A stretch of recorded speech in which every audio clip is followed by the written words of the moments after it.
안녕하세요. 최승윤 작가입니다. 많은 분들이 그렇겠지만 그 왕자의 게임 시즌 8을 보고 조금 이렇게 좀 어이가 없어가지고 제가 30분 만에 그냥 쓴 글이에요. 그리고 제가 개인전 준비랑 그런 것 때문에 사진이나 영상 자료를 넣어서 퀄리티 있는 영상을 만들지 못한 거는 죄송하고요. 그리고 제가 지금 지난 시즌 뭐 8개 시즌을 다 보고 온 게 아니라 생각나는 대로 쓴 거라 뭐 좀 이렇게 구체적인 내용은 좀 틀린 거 있을 수도 있으니까 좀 이해를 해주시기 바랍니다. 그래서 그냥 글을 보고 제 이야기를 들으면서 머릿속으로 그림을 그려가면서 들어주시면 좋을 것 같아요. 자, 초반은 비슷합니다. 윈터펠에 모인 사람들은 비장한 각오로 최후의 전투를 준비를 하고 있습니다. 그리고 불에는 저들의 목표는 나라고 하는 것까지도 똑같아요. 다만 다른 점이 있다라고 하면은 제이미 라니스터는 여기서 등장하지 않습니다. 자, 원래 드라마랑 똑같이 윈터펠 앞에는 백기들이 진을 치고 있고 아리아와 겐드리가 사랑을 나누는 것까지 똑같이 진행이 됩니다. 하지만 여기서 달라지는 점은 백기들은 몇 날 며칠이 되어도 결국에는 공격을 해오질 않습니다. 압도적인 병력 때문에 성 밖을 나가서 공격을 할 생각은 못하고 공성전만 준비하고 있었던 인간들은 밖으로 나가지도 못한 상태에서 그냥 윈터펠에서 고립이 되어버립니다. 그러니까 백기들에 비해서 압도적으로 병력이 부족한데 저는 드라마에서 굳이 성 밖에 나가서 왜 싸우는지 잘 이해를 하지 못했거든요. 당연히 공성전을 하는 게 맞다라고 생각을 해서 그냥 성 안에만 갇혀 있게 됩니다. 여기서 브랜이 자기가 생각한 거랑 뭔가 다르다라는 것을 느끼게 되는데요. 이럴 리가 없다면서 충격에 휩싸이게 됩니다. 그리고 당황스러워하는 브랜을 본 아리아 스타크는 성을 빠져나가게 되고요. 이 장면을 그러니까 아리아 스타크가 성을 빠져나가는 것을 하운드와 겐드리가 동시에 목격하고 같이 아리아를 뒤따라 나갑니다. 이 시각 나이트킹은 용을 타고 윈터펠로 백기들과 같이 공격을 간 게 아니라 윈터펠을 돌아서 킹스 랜딩으로 곧장 날아갔었습니다. 드라마에 나왔지만 사실 용 한 마리로도 도시를 그냥 박살을 낼 수 있잖아요. 그런데 굳이 나이트킹이 거기서 윈터펠에서 백기들하고 같이 천천히 진군을 할 이유가 더 이상 없다라고 생각을 했어요, 저는. 그래서 킹스랜딩은 얼음바다가 되어서 사람들은 다 죽고 백기가 되었고, 여기서 카이버는 드래곤 파이어로 응수를 하려고 했으나 전혀 나이트킹과 얼음용의 상대가 되지 않았습니다. 나이트킹은 결국 철왕자에 앉게 되었고, 철왕자는 나이트킹이 앉자마자 순식간에 얼음으로 변하고, 레드킵이 맞는지 모르겠는데 그 킹스랜딩의 그 왕궁 있잖아요. 킹스랜딩의 왕궁은 순식간에 얼음성으로 변하게 됩니다. 이때 바다에 있던 유로는 그냥 아연 질색해서 바로 도망을 가게 되고, 이상하게도 성 안에 서세이는 없고 서세이의 행방은 알려지지 않고 행방불명인 상태로 드라마는 진행이 됩니다. 윈터펠 안에 오랜 시간 갇혀 있었던 인원들은 점점 내분이 일어나게 됩니다. 밖에 나가서 그냥 싸우자는 사람들도 생기고 뭐 도망가자는 사람들도 생기고, 또 불에는 그냥 사기꾼이 아니냐면서 믿을 수 없다는 사람들도 생기고 내분이 일어나게 되는데, 여기서 데너리스는 자신이 용을 타고 다녀오겠다라고 얘기를 하지만 나이트킹한테 너무 어이없게 당한 적이 있기 때문에 존 스노우가 말리게 됩니다.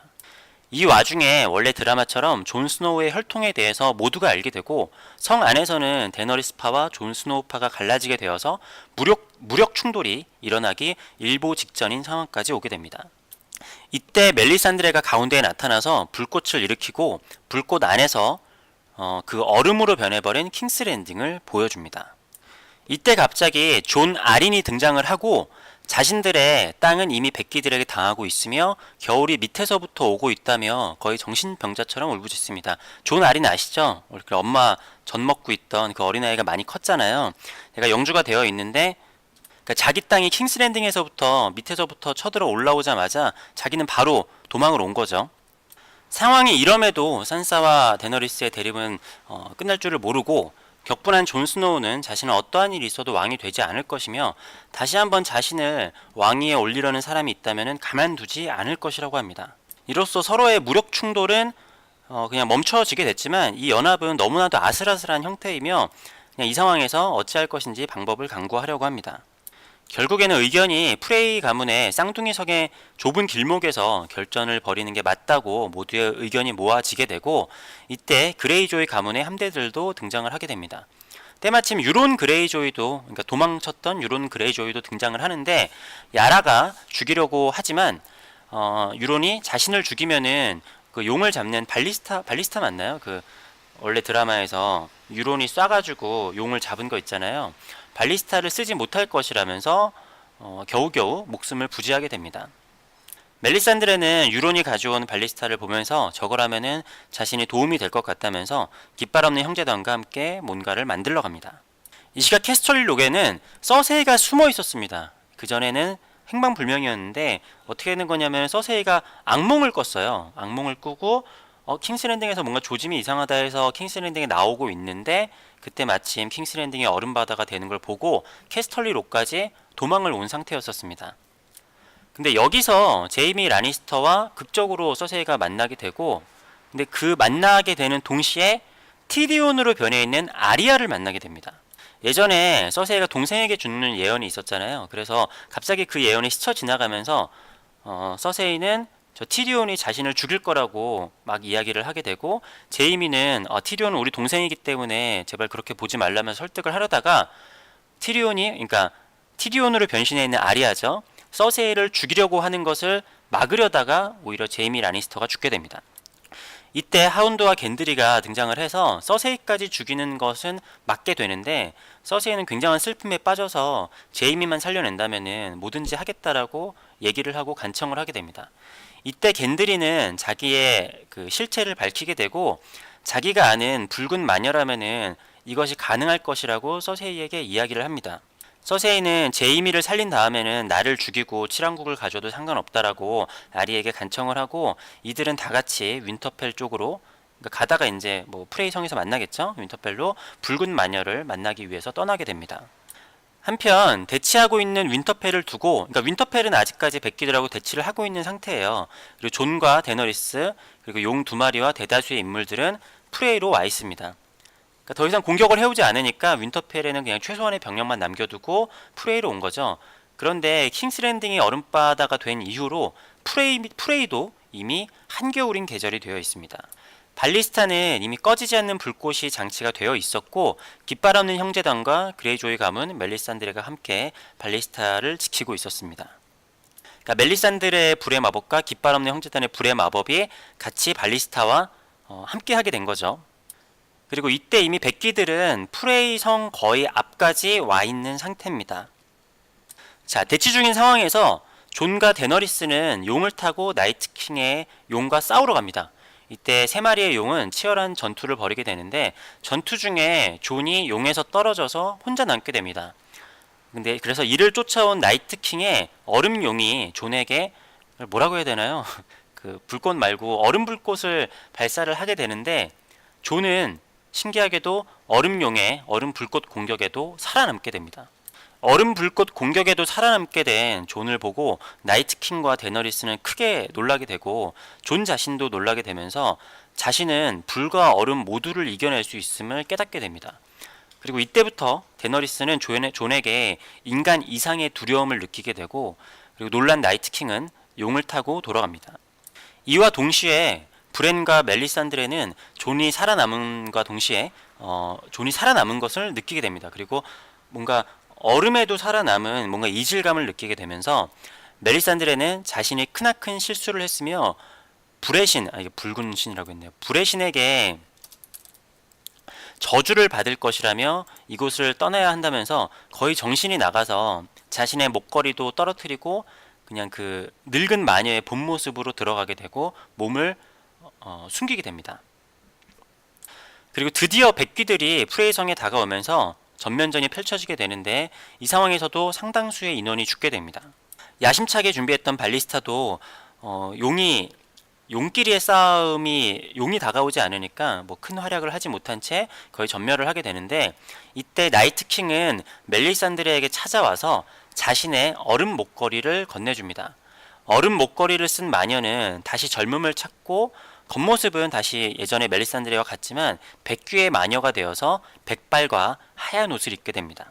이러한 전투 중에 하운드와 서세의 일행은 쌍둥이 성에 도착을 하게 되고, 하운드는 백귀들 가운데서 자신의 형을 발견을 합니다. 그 좀비 형 있잖아요. 덩치가 크기 때문에 단번에 알아보게 되는데, 최후의 전투를 벌이다가 형을 죽이고 자신도 같이 죽게 됩니다.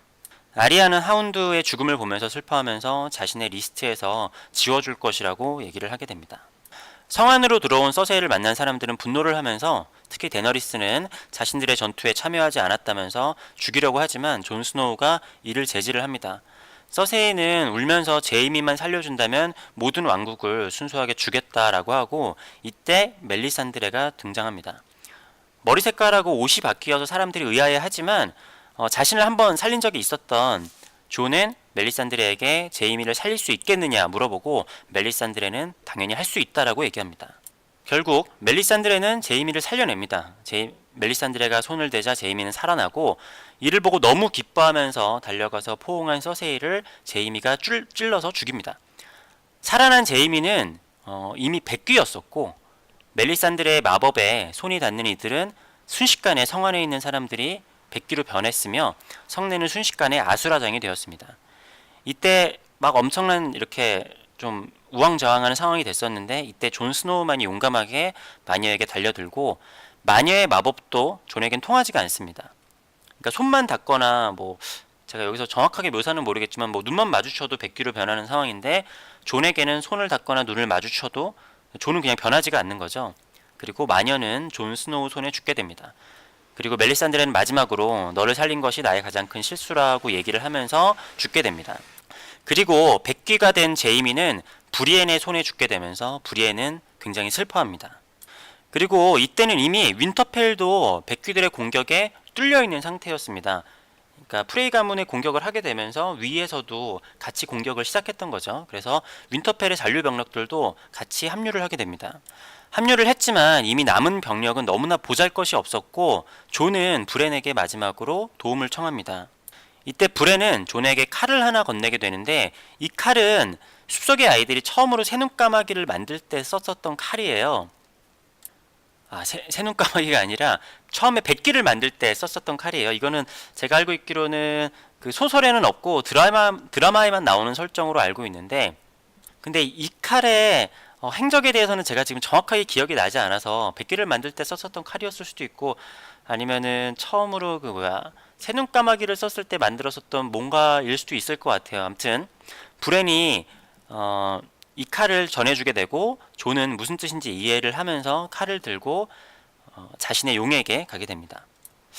그러니까 제가 지금 이게 읽다 보니까 생각이 났는데 처음에 숲속의 아이들이 백기를 나이트킹을 처음 만들 때 썼었던 칼은 그게 숲속의 아이들이 갖고 있다면은 이 설정이 맞을 수도 있고 백기가 가지고 있다라고 하면은 그러한 비슷한 칼을 브렌이 그냥 새눈까마귀이기 때문에 숲속의 아이들한테 대대로 내려오는 그런 칼을 가지고 있는 거라고 설정을 해도 괜찮을 것 같네요. 자, 존은 그래서 용의 가슴에 칼을 찌르게 되고 용은 한쪽 눈은 파랗게 한쪽 눈은 빨갛게 됩니다. 그리고 존은 혼자서 다녀오겠다라고 하게 되고 용을 타고 백귀들의 진영에게 날아가면서 얼음과 불의 노래 왕자의 게임은 끝나게 됩니다. 뭐 이후에 이야기가 있을 수도 있겠지만 제가 할 수 있는 상상력은 여기까지가 끝인 것 같아요. 모르겠습니다. 이게 그냥 원래 있는 드라마보다 더 낫다라고 이야기는 하진 못하겠지만 그리고 제가 지금 그 사람들은 이 이야기를 만드는데 1년 8개월이 걸렸잖아요. 제가 봤을 때 엄청나게 그래픽이 그전보다 많이 들어가고 그런 것 같지도 않거든요. 게다가 겨우 6화밖에 안 되는데 1년 8개월을 기다리게 했다라는 거는 결국 스토리에 고민을 너무 많이 했던 것 같은데 그런 거에 비해서는 사실은 너무 좀 실망스러운 스토리긴 했어요. 스토리가 그냥 괜찮다고 하더라도 저는 이상하게 6화 내내 이렇게 왕자의 게임이 지루한 시즌은 본 적이 없는 것 같아요. 너무 지루하더라고요. 아무튼 그래서 그냥 제가 한번 만들어 본 이야기인데 뭐 저게 뭐냐 아니면 욕을 하셔도 좋고 뭐 그렇지만 저도 뭐 제가 뭐 알아봤자 그 왕자의 게임 작가들보다 잘 알진 못할 거 아니에요. 그 사람도 얼마나 고민을 많이 했고 우리보다 훨씬 더 공부를 많이 했을 거 아니에요. 그래도 그냥 제가 그냥 써본 왕자의 게임 시나리오니까 아유 이거 만들어 놓고 보니까 욕 먹을까봐 좀 무섭네요. 너무 욕하진 마시고 그냥 이랬을 수도 있겠다. 즐겁게 봐주시면 감사할 것 같습니다. 오신 김에 구독과 좋아요도 좀 부탁드릴게요. 감사합니다.